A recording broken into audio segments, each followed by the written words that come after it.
कराची, जिसे रोशनियों का शहर कहा जाता है, ये वो शहर है जिसकी रोशनी पूरी दुनिया के अंधेरों में भी दिखाई देती है। लेकिन आज ये शहर प्लास्टिक के कचरे जैसे संगीन मसले से दो चार है, जो इस खूबसूरत शहर को तारीकी में धकेल रहा है और आए दिन अखबार की जीनत बनता है। कराची का कोई इलाका ऐसा नहीं जहां कचरा ना हो।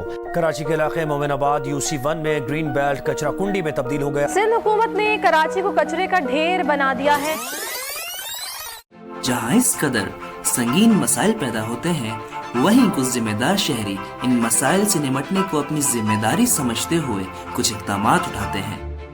प्लास्टिक हम सब के लिए इस वक्त का सबसे बड़ा मसला, और इसी मसले को टैकल करने के लिए आज हम और हमारी टीम आपके साथ इस मसले का हल लेकर आए। दरअसल अगर हम प्लास्टिक की बात करें तो प्लास्टिक से हम मुख्तलिफ चीज़ें बना सकते हैं, लेकिन हम सिर्फ और सिर्फ एक चीज़ की बात करेंगे और वो यहाँ पर है इको ब्रिक। अगर हम इको ब्रिक की बात करते हैं तो इको ब्रिक जो आपके पास है, हम उसको प्लास्टिक से फॉर्म कर रहे हैं। हमारे पास जो प्लास्टिक वेस्ट हर साल बल्क फॉर्म के अंदर, हाई क्वांटिटी के अंदर पूरी दुनिया के अंदर प्रोड्यूस हो रहा है। खासकर अगर हम कराची की बात करें, आजकल हर सड़क पर आपको प्लास्टिक वेस्ट उड़ता हुआ नजर आएगा। अगर हम इसी प्लास्टिक का जो उड़ रहा है इधर उधर, वो काफी लोगों को तकलीफ दे रहा है। इसके अलावा अगर हम दूसरी ये बात करें प्लास्टिक की, कि प्लास्टिक जो है वो हमारे पास हमारी अपनी एक्टिविटी की वजह से हम प्लास्टिक को कहाँ पर डंप कर रहे होते हैं, अपने ओशियन के अंदर। अब वो ओशियन में जाकर उन तमाम की तमाम मखलूकात को जो समंदर के अंदर रहती हैं, उनको वो प्लास्टिक नुकसान पहुंचा रहा है। हम इन तमाम की तमाम प्रॉब्लम्स को टैकल करने के लिए आज हम इस मंसूबे के साथ आए हैं कि हम मिलकर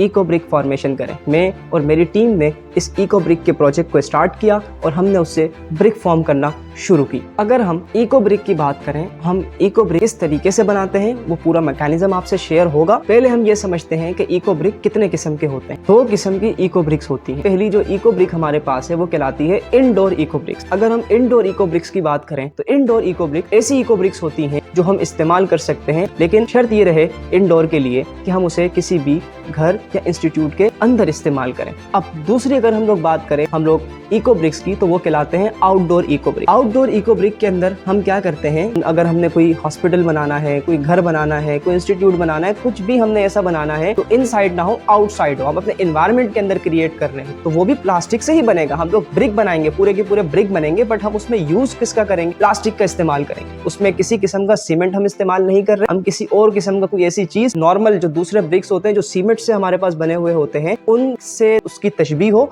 हम ऐसा कुछ नहीं उसके अंदर हम इस्तेमाल कर रहे हैं। हम लोग जो सिंपल इस्तेमाल कर रहे हैं उसके अंदर हम प्लास्टिक वेस्ट का इस्तेमाल कर रहे हैं। आलमी और कौमी सतह पर प्लास्टिक के कचरे के आदाद और शुमार निहायत हैरानकुन है।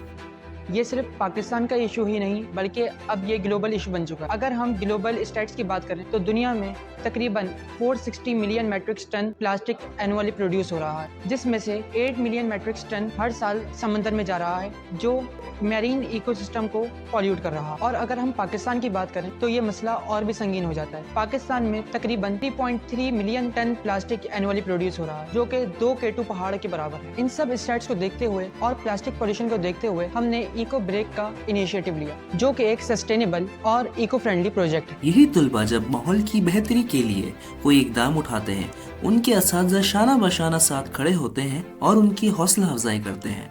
हमारे कुछ स्टूडेंट प्लास्टिक से ईंटें बनाने का काम कर रहे हैं और ये एक बहुत ही मुफीद काम है जो कि माशरे के काम आ सकता है, क्योंकि बज़ाहिर इस वक्त पाकिस्तान के अंदर प्लास्टिक पोल्यूशन जो है वो दिन ब दिन बढ़ता जा रहा है। हमारा प्लास्टिक का इस्तेमाल, चाहे वो हम घरों के बर्तनों में कर रहे हों या प्लास्टिक के पॉलीथीन बैग्स की सूरत में कर रहे हों, वो हमें एक पस्ती की तरफ लेकर जा रहा है। लिहाजा इस वक्त ज़रूरत इस अमर की है कि हम इस चीज़ की कमी को फ़ौरन महसूस करें और ऐसे जो इनिशिएटिव्स हैं उनको हम फौरी तौर पर अपनी इम्प्लीमेंटेशन के अंदर लेकर आएं और उसको हम माशरे का हिस्सा बनाएं, ताकि हम अपनी आने वाली नस्ल को महफूज माशरा दे सकें। मैं इस प्रोजेक्ट को बिल्कुल सपोर्ट करती हूँ कि स्टूडेंट ने इसमें एक बहुत अच्छा इनिशिएटिव लिया है और इसकी मदद से हम बहुत सारा जो प्लास्टिक का वेस्ट है उसको हम डिग्रेड कर सकेंगे। आने वाली नस्ल को इस हवाले से आगाही दिलाने की शदीद जरूरत है, ताकि वो मुस्तकबिल में एक साफ सुथरे माहौल और अच्छे मुआशरे की बुनियाद रख सकें।